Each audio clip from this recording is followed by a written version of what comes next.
여러분, 믿기시겠습니까? 제가 평생을 일구어온 제 집, 제 전부 같은 그 집이요. 바로 제 장손 때문에 담보로 잡혀 있었다는 사실을 말입니다. 저는 정말 그걸 알았을 때 숨이 턱 막히고 눈앞이 캄캄해지더라고요. 제가 그 손자를 얼마나 아꼈는데, 제가 얼마나 믿었는데, 어떻게 그럴 수가 있습니까? 저는 남편을 일찍 여의고 혼자서 자식들을 키웠습니다. 그 중에서도 큰 아들, 그리고 그 큰 아들의 장남. 그러니까 제 장손은 제게 그냥 손자가 아니라 제 피부치 중에 피부치요. 대를 이어줄 희망 같은 존재였습니다. 제가 늙어가면서도 마음을 붙들고 산 게 다 그 애였어요. 어릴 적부터 제가 등에 업고 다니며 밥 먹이고 밤마다 무릎에 재우던 아이였는데 그 애가 저 몰래 제 집을 은행에 담보로 잡았다니 이게 말이 됩니까? 처음엔 정말 꿈인지 생시인지 몰랐습니다. 어느 날 동네 은행에서 전화가 왔습니다. 할머니, 담보 잡힌 건 상환 연체가 계속되면 집이 경매로 넘어갈 수도 있습니다.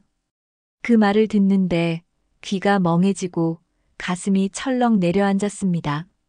저는 소리쳤어요. 아니, 무슨 말씀이세요? 제 집은 제가 평생 살던 집이에요. 제가 담보로 잡은 적이 없다니까요. 그랬더니 은행 직원이 서류를 내밀더군요. 거기에는 분명히 제 집 주소와 제 이름이 적혀 있고, 그리고 보증인으로 제 장손의 이름이 있었습니다. 제 도장이 찍혀 있는 듯 보였는데, 저는 그런 걸 찍어준 적이 없었습니다. 그제야 알았습니다. 제 장손이 저 몰래 제 도장을 가져다가 집을 담보로 잡아 대출을 받은 것이었습니다. 그럴 리가 없어 내 손자가 어떻게. 저는 눈물이 왈칵 쏟아졌습니다. 저는 그 아이가 돈 때문에 힘들어하는 것도 사업을 해본다는 것도 전혀 몰랐습니다. 집에 와서 물었지요. 너 이거 내가 한 짓이니? 내가 내 도장을 훔쳐서 집을 담보로 잡은 거니? 그 순간 손자의 얼굴이 하얗게 질리더니 저를 피하듯 눈을 내리깔았습니다. 할머니, 죄송해요. 제가 잘못했어요. 근데 저도 어쩔 수가 없었어요. 사업이 잘 될 줄 알았는데. 뭐라고? 사업? 내가 감히 내 집을 내 할아버지랑 내가 피땀 흘려서 일군 이 집을.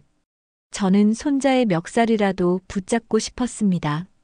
하지만 눈앞에서 울먹이는 그 얼굴이 제가 키워온 그 어린 손자의 모습과 겹쳐 보여서 손이 덜덜 떨리기만 했습니다. 손자는 무릎을 꿇고 울었습니다. 한 번만 용서해 주세요. 이번에만 갚으면 다 정리할 수 있어요. 진짜예요. 그 울음소리를 들으며 제 가슴은 찢어질 듯 아팠습니다. 하지만 그 순간 제 머릿속엔 온갖 생각이 몰려왔습니다. 이 애가 정말 갚을 수 있을까? 아니면 내가 평생 지켜온 집을 이대로 빼앗기는 걸까?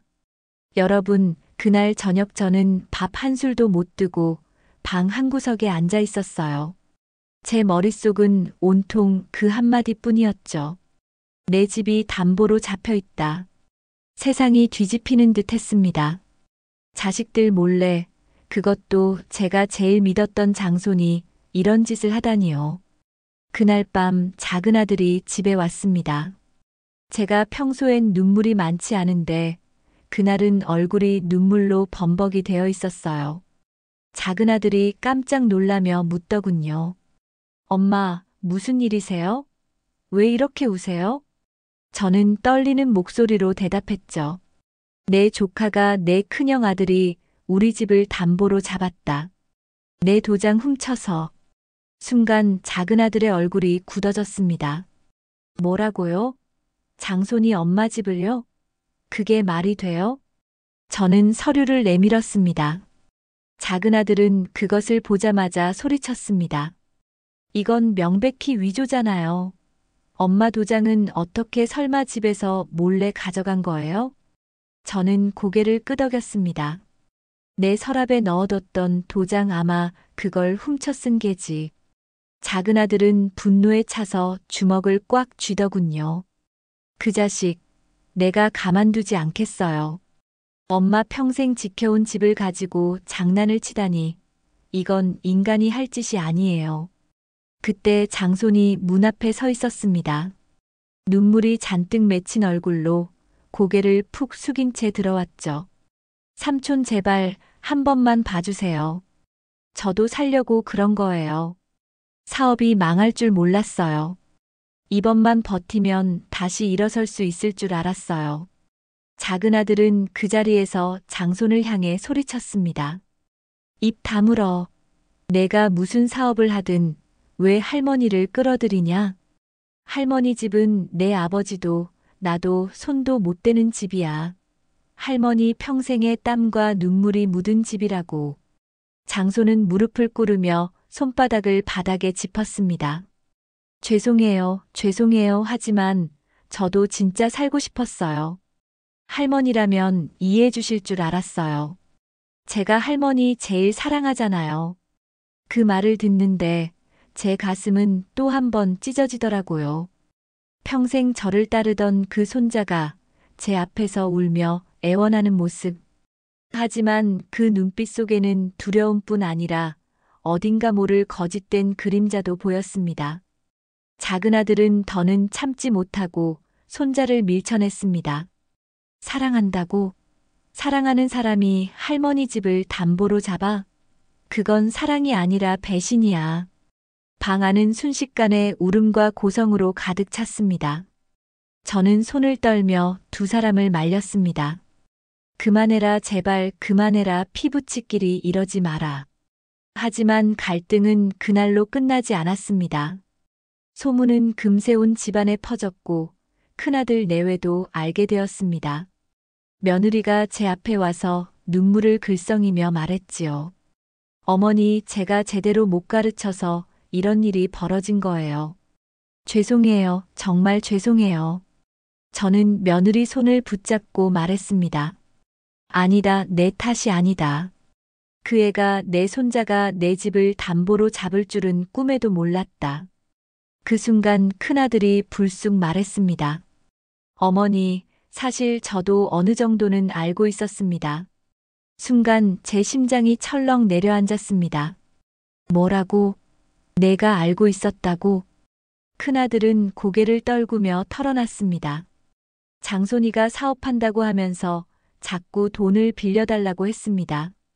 제가 여러 번 말렸어요. 근데 그놈이 할머니 집은 언젠가 내거나 마찬가지다. 잠시 담보 잡았다가 갚으면 된다. 이런 식으로 말하더라고요. 그 말을 듣는 순간 제 눈앞이 번쩍했습니다. 뭐라고? 내 집을 내가 어떻게 내 거라고 말하니? 그 애가 언제부터 그렇게 생각했단 말이냐? 저는 그 자리에서 울부짖었습니다.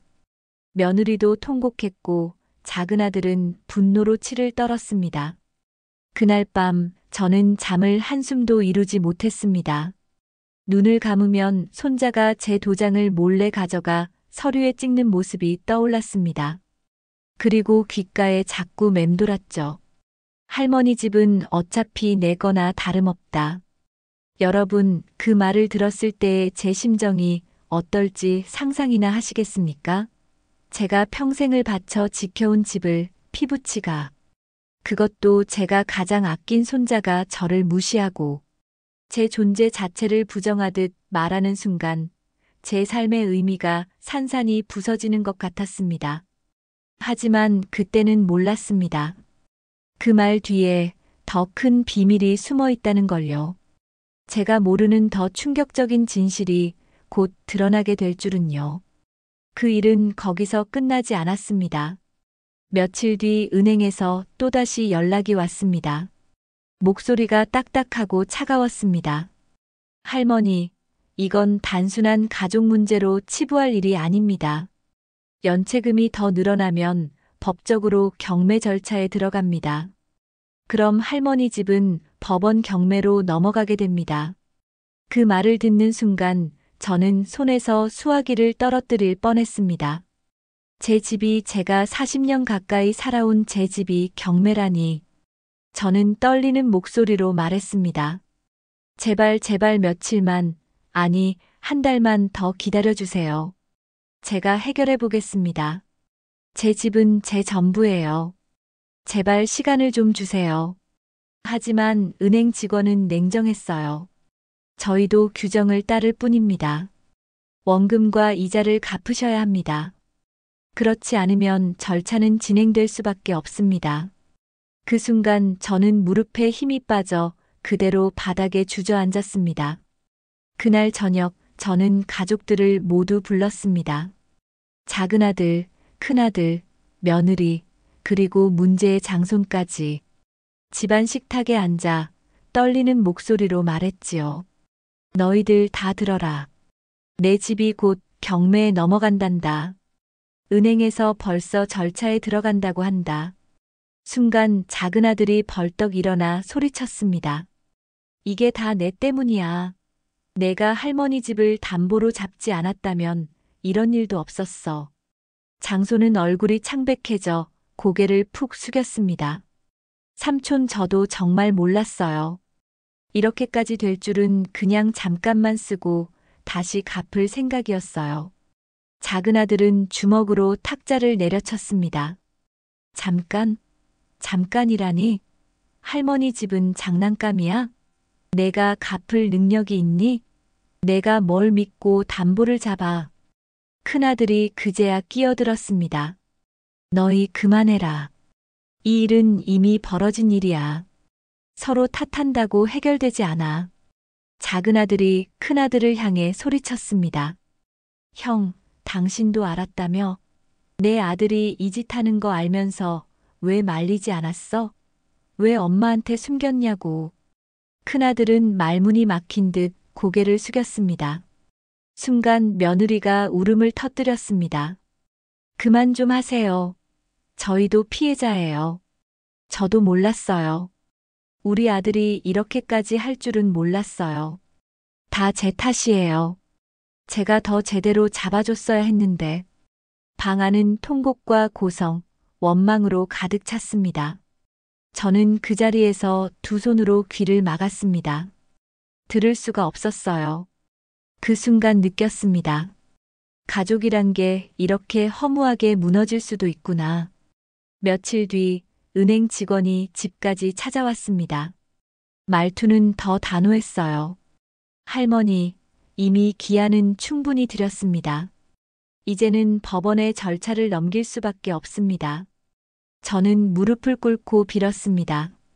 제발 제발 한 번만 더 생각해 주세요. 저는 이 집에서 남편을 보내고 자식들을 키우고 손자까지 키웠습니다. 제 마지막 남은 보금자리입니다. 제발 제발 집만은 지켜주세요. 하지만 은행 직원은 고개를 저었습니다. 저희도 규정이 있습니다. 저희도 사람이라 마음이 아프지만 원칙은 어길 수 없습니다. 그 순간 장손이 갑자기 끼어들었습니다. 제가 갚겠습니다. 제가 어떻게든 갚을 테니까 제발 조금만 기다려주세요. 은행 직원은 차갑게 말했지요. 갚으시려면 돈을 가져오셔야죠. 말만으론 안 됩니다. 장손은 그 자리에서 얼굴이 새파래졌습니다. 그에게는 당장 갚을 돈이 없었으니까요. 그날 밤 저는 도저히 잠을 이룰 수 없었습니다. 창밖을 내다보며 눈물이 끝없이 흘렀습니다. 그리고 마음속에서 이상한 의심이 피어올랐습니다. 저 아이가 정말 혼자서 이런 일을 벌였을까? 누가 뒤에서 부추긴 건 아닐까? 생각해보니 도장이 찍힌 서류도 너무 완벽했습니다. 마치 오래 준비된 것처럼. 단순히 손자가 혼자 꾸민 일 같지는 않았습니다. 다음 날 저는 조심스레 은행을 다시 찾아가 서류를 꼼꼼히 살펴봤습니다. 그런데 거기서 이상한 점을 발견했습니다. 제 인감증명서가 첨부되어 있었는데 그 발급일자가 제가 병원에 입원해 있던 날이었습니다. 내가 그날 병원에 있었는데 인감증명서가 어떻게 발급됐지? 순간 등골이 오싹해졌습니다. 손자가 제 도장을 훔친 것뿐 아니라 누군가 동사무소에서 인감증명서를 발급받아 그 서류를 완벽하게 꾸민 것이 분명했습니다. 여러분, 이쯤 되면 아시겠지요. 단순히 한 철없는 손자의 잘못이 아니었습니다. 그 뒤에는 더 큰 손이 있었던 겁니다. 그리고 그 손이 누구인지는 제가 상상도 못했던 사람이었습니다. 그날 밤 저는 서류를 다시 꺼내놓고 한 장 한 장 들여다봤습니다. 내가 입원해 있던 날 인감증명서가 발급됐다고? 그럼 누가 내 대신 발급받았다는 거야? 머릿속이 복잡해져서 눈을 감고 있는데 갑자기 어떤 기억이 스쳤습니다. 제가 병원에 누워 있을 때 큰아들이 병문안을 왔던 날이 떠오른 겁니다. 그날 큰아들이 제 지갑을 잠깐 가져간 적이 있었어요. 어머니 약값 좀 계산하고 올게요라며. 그때는 아무 의심도 안 했습니다. 그 순간 섬뜩한 생각이 들었습니다. 설마 우리 큰아들이? 다음 날 저는 조심스레 큰아들에게 물었습니다. 내가 그날 내 지갑 가져갔었지? 혹시 내 인감증명서도 발급받은 거 아니냐? 큰아들은 얼굴빛이 순간 굳더니 곧 억지 웃음을 지었습니다. 어머니, 그게 무슨 말씀이세요? 제가 왜 그런 짓을 합니까? 인감증명서는 그냥 동사무소 가서 아무나 발급받을 수 있는 게 아니잖아요. 저는 흔들리는 그의 눈빛을 똑똑히 봤습니다. 그 눈빛은 거짓을 감추려는 사람의 눈빛이었어요. 그날 저녁 작은 아들이 다시 찾아왔습니다. 엄마, 저 조사해봤어요. 장손이가 쓴 대출 서류에 아버지 도장도 찍혀 있더라고요. 그 말을 듣는 순간 제 몸이 굳어버렸습니다. 뭐라고? 그럼 내 형도 이 일에 연루된 거란 말이냐? 작은 아들은 분노에 차 말했습니다. 맞아요. 형이 도와주지 않았으면 장손이 혼자서는 이런 일을 꾸밀 수 없었어요. 인감증명서도 담보 서류도 다 형이 뒤에서 움직인 거예요. 그제야 모든 게 맞아떨어지기 시작했습니다. 장손은 철없는 아이였습니다. 물론 잘못을 저질렀지만 인감증명서 발급, 서류 위조 같은 일은 혼자 하기엔 너무 치밀했어요. 결국 이 일의 배후에는 제 큰아들이 있던 겁니다. 저는 큰아들을 불렀습니다. 식탁 위에 서류를 탁 내던지며 소리쳤습니다. 솔직히 말해라. 내가 내 인감증명서 발급받아서 내 아들 시켜 이 짓 한 거 아니냐? 큰아들은 순간 얼어붙은 표정을 지었습니다.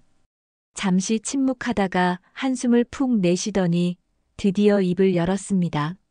어머니, 맞습니다. 제가 했습니다.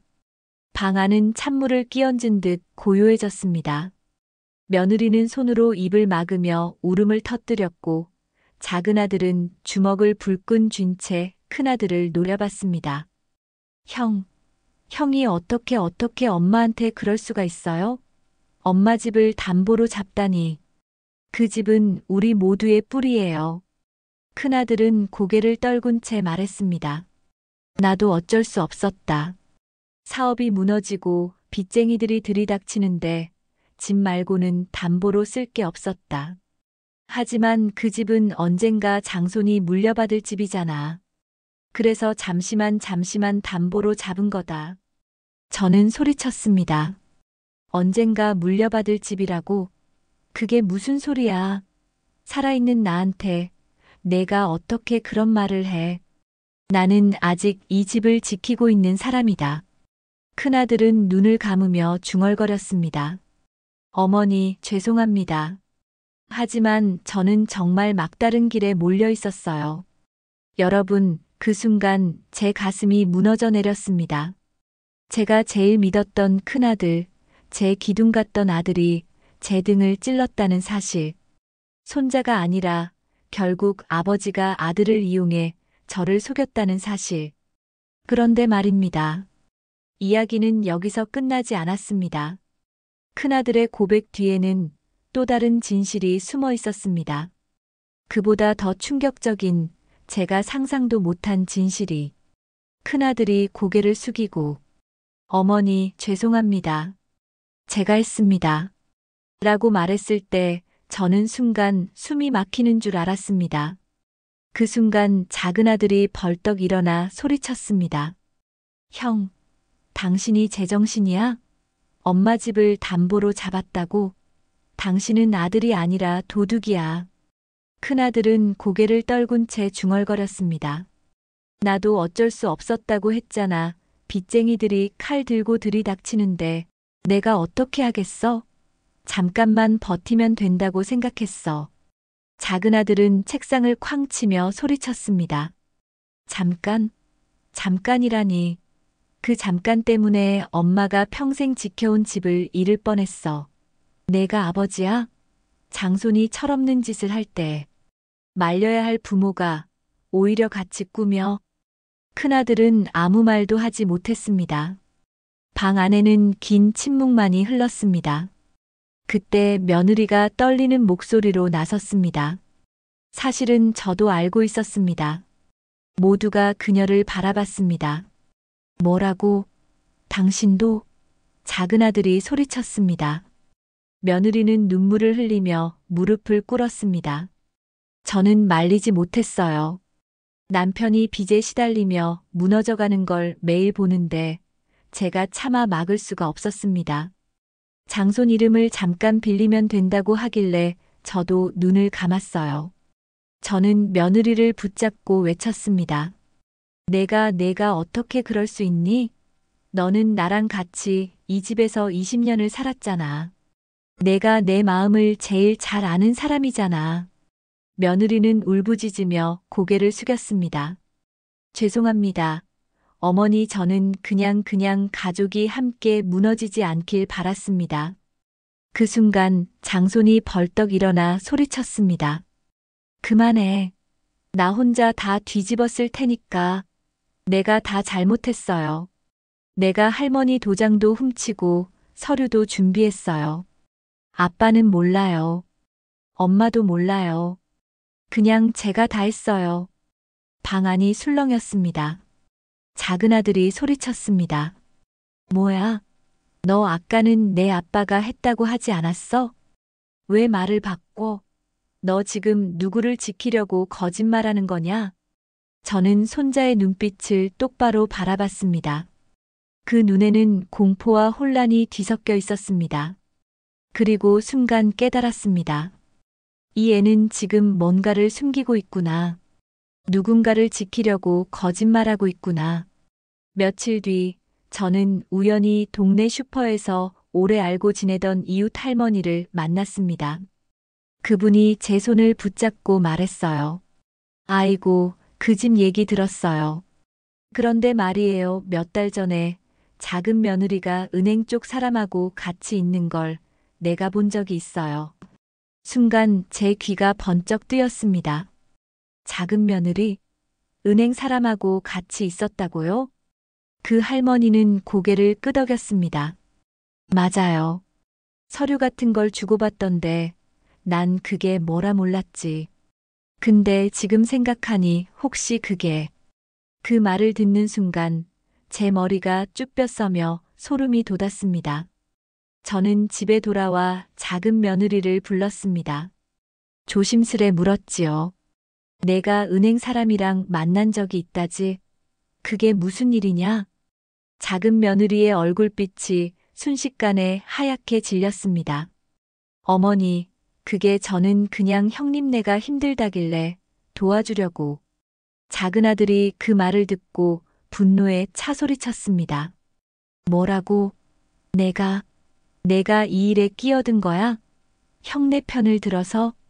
작은 며느리는 눈물을 글썽이며 대답했습니다. 저도 몰랐어요. 이렇게까지 될 줄은 몰랐어요. 은행 직원이 안전하다고 해서 그냥 도와준 거예요. 여러분, 그때 깨달았습니다. 이 사건은 단순히 장손 하나의 실수도 큰아들의 욕심만도 아니었습니다. 집안 식구들이 하나둘씩 얽혀서 마치 그물처럼 얽히고 설켜 벌어진 일이었습니다. 그리고 그 뒤에서 은행 직원까지 끼어 있었던 겁니다. 저는 떨리는 목소리로 가족들에게 말했습니다. 너희들 다 한통속이었구나. 나는 평생 너희를 믿었는데 내가 제일 사랑하는 가족들이 나를 이렇게 배신했구나. 그 순간 방 안은 숨조차 쉴 수 없을 만큼 무거워졌습니다. 모두가 고개를 숙이고 울었습니다. 하지만 저는 알았습니다. 아직 진짜 배우는 드러나지 않았다. 이 모든 걸 조종한 자가 따로 있다. 그날 밤 저는 잠을 이루지 못했습니다. 내 자식들이, 내 손자가, 내 며느리들이 다 얽혀 있었다니 그 사실만으로도 가슴이 찢어졌습니다. 그런데도 마음속에서는 계속 걸리는 게 있었습니다. 이게 단순히 가족들만의 일이었을까? 은행 직원도 너무 쉽게 움직였어. 분명히 누군가가 뒤에서 더 큰 힘을 쓰고 있는 거야. 그렇게 며칠이 지나갔습니다. 그런데 어느 날 집 앞에 낯선 남자가 찾아왔습니다. 양복 차림에 어쩐지 은행 직원 같지도 않은, 그렇다고 평범한 동네 사람 같지도 않은 얼굴이었어요. 그는 제 앞에 서류 봉투를 내밀며 말했습니다. 할머니, 사실 말씀드릴 게 있습니다. 이건 그냥 가족 문제로 끝날 일이 아닙니다. 저는 순간 심장이 철렁 내려앉았습니다. 뭐라고요? 그럼 대체 무슨 일이에요? 그 남자는 낮게 한숨을 쉬더니 조심스럽게 속삭였습니다. 이 일 사실은 작은 아들이 먼저 시작한 겁니다. 순간 제 귀를 의심했습니다. 뭐라고? 작은 아들이? 저는 그 말을 곱씹었습니다. 지금까지 작은 아들은 계속 의로운 척 형을 탓하고 조카를 몰아세우며 정의의 편에 서 있는 것처럼 굴었는데 진짜 시작은 그였다고? 그날 밤 저는 작은 아들을 불러앉혔습니다. 떨리는 목소리로 말했죠. 내가 이 일을 시작한 거라더라. 작은 아들은 순간 눈빛이 흔들렸습니다. 그리고는 격하게 손을 휘저으며 소리쳤습니다. 어머니, 그거 다 거짓말이에요. 제가 왜 이런 일을 시작해요? 형이 했잖아요. 장손이가 했잖아요. 저는 그의 눈을 똑바로 바라봤습니다. 내가 은행 직원이랑 먼저 접촉했다지. 그 증거까지 있다고 하더구나. 순간 작은 아들은 얼굴이 새파래졌습니다. 그때 옆에서 지켜보던 장손이 벌떡 일어나 소리쳤습니다. 맞아요. 삼촌이 저한테 처음 말했어요. 내 할머니 집은 언젠가 내 거다. 잠깐 담보로만 쓰면 된다. 내 이름으로 하면 안전하다. 삼촌이 그랬어요. 방 안이 폭풍처럼 요동쳤습니다. 작은 아들이 벌떡 일어나 외쳤습니다. 내가 지금 미쳤구나. 나를 팔아넘기려고 거짓말까지 해. 장손은 울부짖으며 바닥을 치며 소리쳤습니다. 아니에요. 저도 무섭고 싫었어요. 근데 삼촌이 계속 압박했어요. 할머니는 곧 돌아가실 거라면서, 집은 결국 내 거라면서, 그래서 그냥 잠깐이라도 괜찮다고. 저는 그 말을 듣는 순간 온몸이 얼어붙었습니다. 뭐라고? 내가 곧 돌아가신다고? 그 말은 제 심장을 꿰뚫었습니다. 내가 아직 멀쩡히 살아있는데 내 자식이, 내 손자가 내 집을 두고 이미 계산을 하고 있었다는 거예요. 작은 아들은 얼굴이 하얗게 질리더니 결국 고개를 떨구며 중얼거렸습니다. 맞습니다. 제가 먼저 은행 사람을 만났습니다. 형네가 힘들다길래 저도 집안 형편을 지켜보니 한쪽이라도 버텨야 한다고 생각했어요. 그래서 집을 담보로 잡자는 말을 먼저 꺼냈습니다. 하지만 이렇게까지 커질 줄은 몰랐습니다. 여러분, 그 순간 저는 깨달았습니다. 이 집안의 가장 큰 배신자는 늘 옆에서 의로운 척 형을 탓하고 조카를 몰아세우던 작은 아들이었던 겁니다. 그는 스스로를 효자라 여기고 늘 저를 지켜주는 사람인 척했지만 결국 내 등을 가장 깊숙이 찌른 칼은 작은 아들이었습니다. 방 안은 폭발 직전이었습니다. 큰아들은 분노로 떨며 소리쳤습니다. 내가 이 일을 꾸민 거라고? 내가 날 앞세워 다 떠넘긴 거냐? 작은 아들은 소리쳤습니다.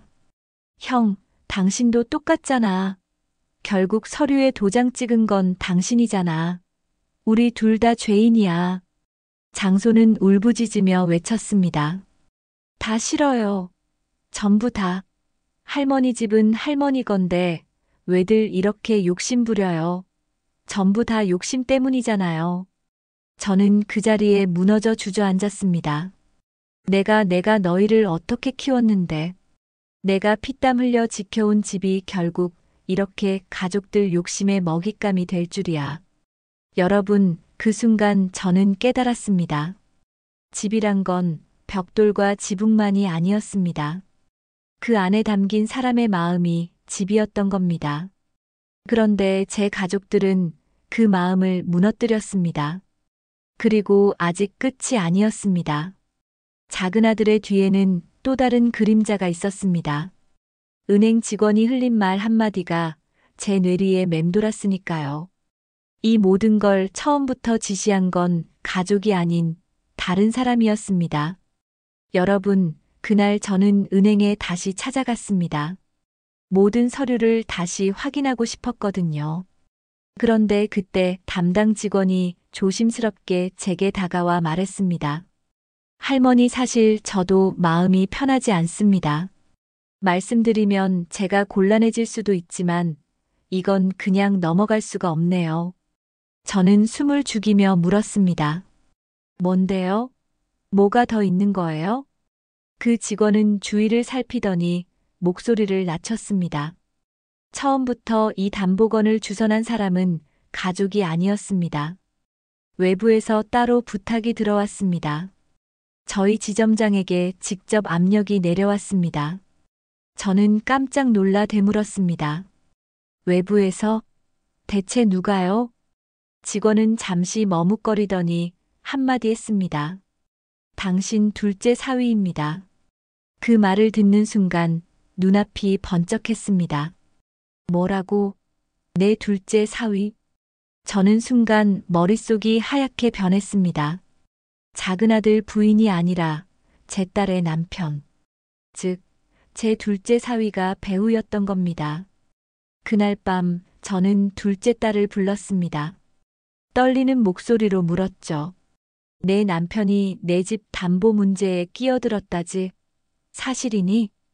딸은 순간 당황한 얼굴로 눈을 피했습니다. 엄마, 그게 사실은. 그 순간 사위가 문을 열고 들어왔습니다. 양복 차림에 얼굴은 태연했습니다. 그는 제 앞에 앉으며 담담하게 말했습니다. 장모님, 이제 아셔도 될 것 같네요. 맞습니다. 이번 일 제가 주도했습니다. 방 안이 싸늘하게 얼어붙었습니다. 작은 아들이 분노로 소리쳤습니다. 뭐라고? 당신이? 우리 집안일에 왜 끼어들어? 사위는 차갑게 웃으며 대꾸했습니다. 왜냐고요? 간단하죠. 이 집은 언젠가 분가할 자식들에게도 분배될 재산이지 않습니까?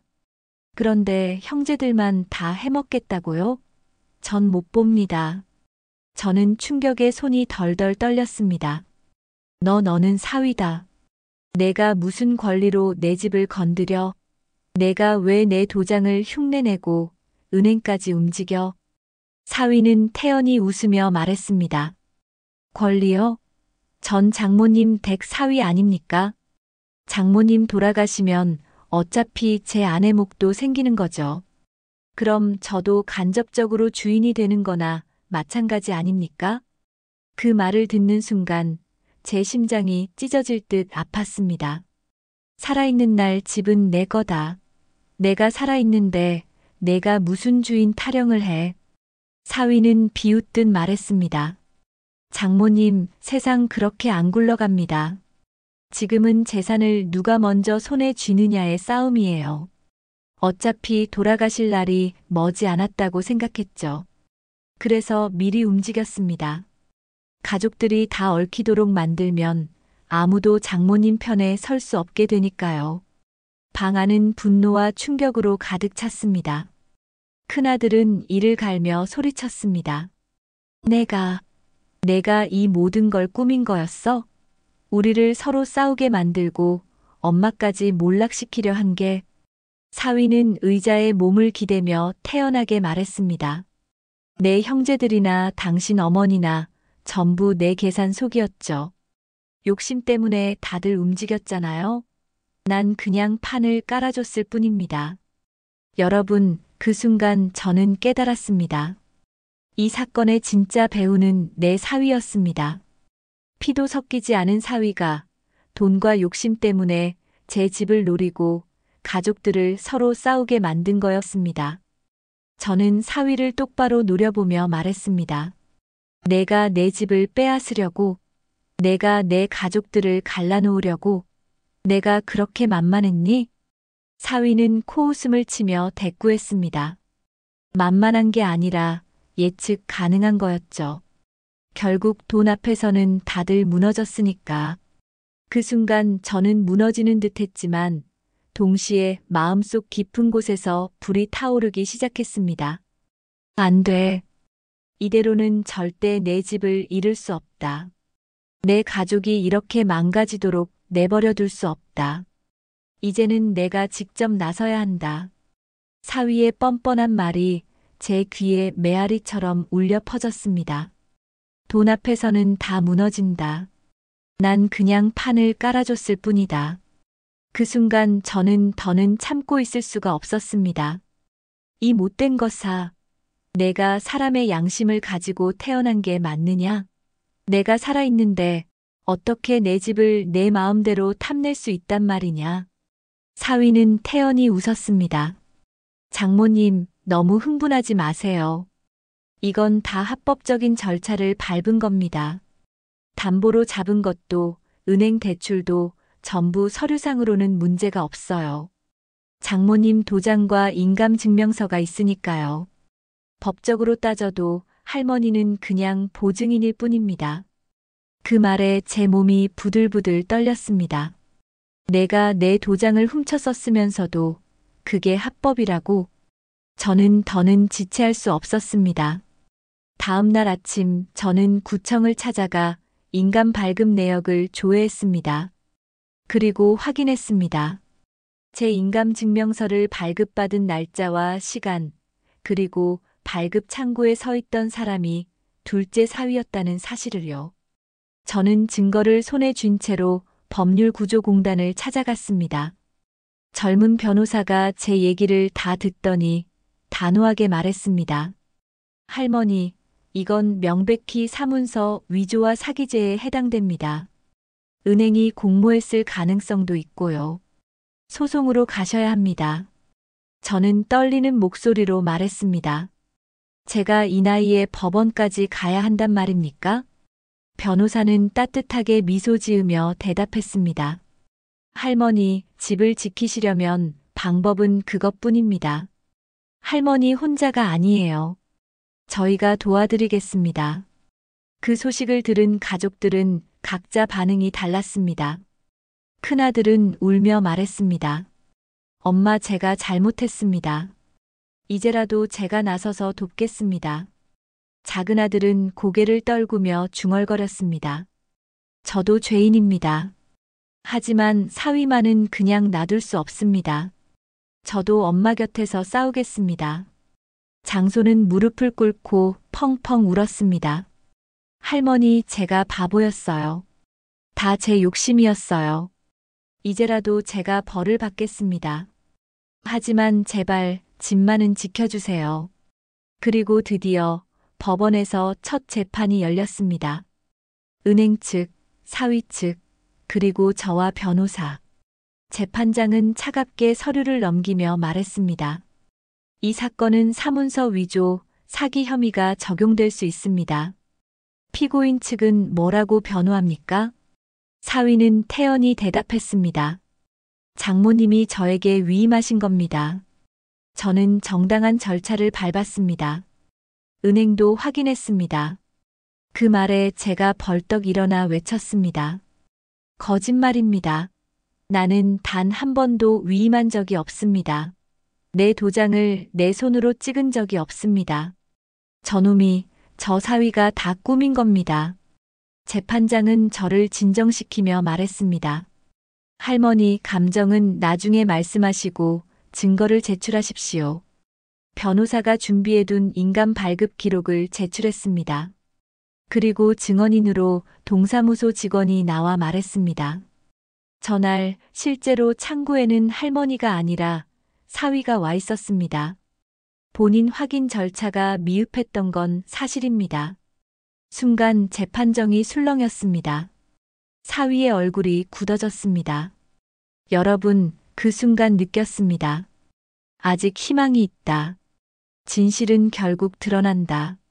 하지만 싸움은 이제 시작일 뿐이었습니다. 은행 측 변호사는 거세게 반발했습니다. 본인 확인 절차 미흡은 은행의 과실일 수 있지만 담보 자체는 이미 실행된 상태입니다. 경매 절차는 그대로 진행돼야 합니다. 그 말을 듣는 순간 제 다리가 후들거렸습니다. 아니, 아직도 집을 빼앗겠다는 거냐? 집안 분위기는 갈기갈기 찢어졌습니다. 큰아들은 내가 책임지겠다며 분투했지만 작은아들은 여전히 마음속 죄책감에 휘둘렸고 장손은 자꾸만 눈치를 보며 자책했습니다. 그리고 사위는 끝까지 뻔뻔했습니다. 결국 이 집은 제 손에 들어올 겁니다. 법이라는 게 원래 그렇습니다. 정에, 가족에 다 소용없어요. 판결문에 찍히는 도장이 진짜 힘입니다. 그 말에 저는 주먹을 움켜쥐며 속으로 다짐했습니다. 아니다. 돈이 세상을 지배할 수 있어도 진심까지 이길 수는 없다. 내가 끝까지 싸워서 보여주겠다. 여러분, 그 순간 저는 처음으로 두려움보다 분노가 더 크게 치밀어 올랐습니다. 이제부터는 내가 지켜낸다. 내 집, 내 가족, 내 이름을. 재판은 길고도 치열했습니다. 매번 법정에 들어설 때마다 가슴이 쿵쾅거리고 다리가 후들거렸습니다. 하지만 포기할 수는 없었습니다. 제 집, 제 인생이 달려 있었으니까요. 사위는 끝까지 태어냈습니다. 변호사까지 대동해 당당히 말했지요. 저는 모든 걸 합법적으로 진행했습니다. 장모님이 저에게 위임해 주셨고 저는 가족을 위해 처리했을 뿐입니다. 그 말에 재판장은 고개를 끄덕이며 서류를 확인했습니다. 저는 속이 타들어갔습니다. 혹시라도 저놈의 말이 받아들여지면 어쩌지? 그런데 말입니다. 하늘이 무심하지는 않았습니다. 어느 날 제 변호사가 숨가쁘게 달려왔습니다. 할머니, 큰 증거를 찾았습니다. 사위가 예전에 같은 수법으로 다른 사람 집을 담보로 잡아 대출받은 적이 있습니다. 지금 그 사건이 별도로 수사 중입니다. 저는 놀라서 손을 떨었습니다. 뭐라고요? 그럼 저놈이 이번이 처음이 아니란 말이에요? 변호사는 고개를 끄덕였습니다. 네, 이미 전과가 있었습니다. 하지만 가족들이 몰랐던 거죠. 이번 사건과 연결되면 그의 신뢰는 완전히 무너질 겁니다.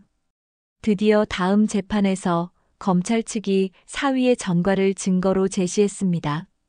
피고는 과거에도 동일 수법으로 재산을 가로채려 한 전력이 있습니다. 이번 사건 역시 계획적 범행임을 입증합니다. 재판정안이 술렁였습니다. 사위는 얼굴이 창백해졌습니다. 그건 다 오해입니다. 저는 단순히 돕고 싶었던 것뿐이에요. 하지만 재판장은 더 이상 쉽게 넘어가지 않았습니다. 피고의 진술은 신빙성이 떨어집니다. 과거 전과와 동일한 수법이라면 이번 사건 역시 계획적이라고 볼 수 있습니다. 그 장면을 보는 순간 제 눈에서 눈물이 왈칵 쏟아졌습니다. 드디어 진실이 드러나는구나. 그날 밤 집안 분위기는 조금 달라져 있었습니다. 큰아들이 제 손을 잡으며 울먹였습니다. 엄마, 죄송합니다. 저도 욕심 때문에 눈이 멀어 아들을 방치했습니다. 하지만 이제라도 엄마 곁에서 싸우겠습니다.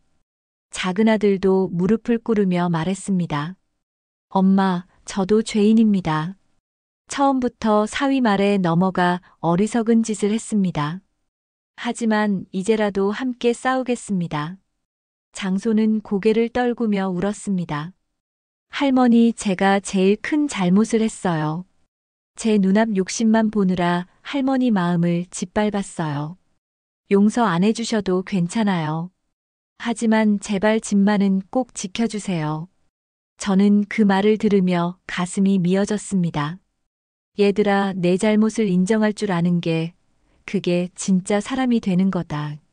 내가 상처받은 것보다 내가 지금이라도 뉘우친 게 더 중요하다.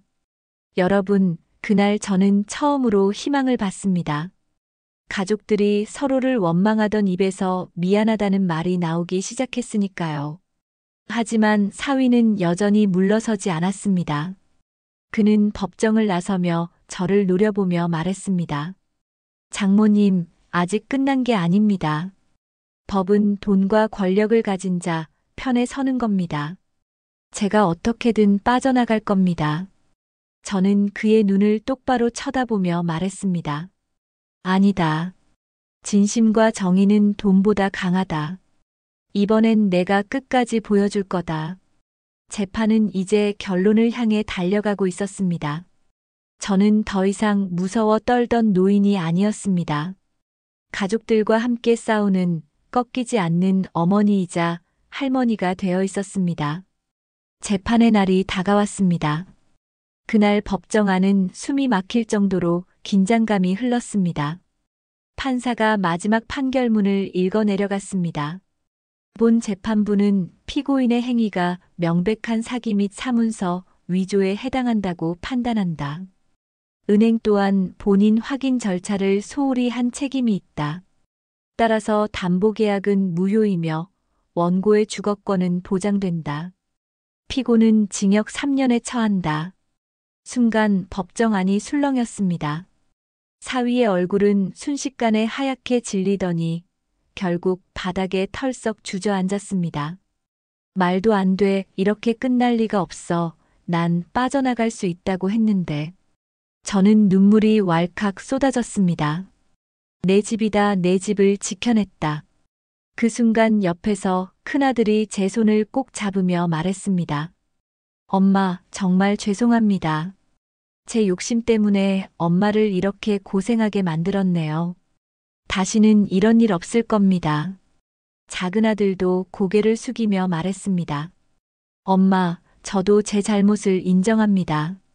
형을 원망하고 조카를 몰아세우며 제 자신은 깨끗한 척했죠.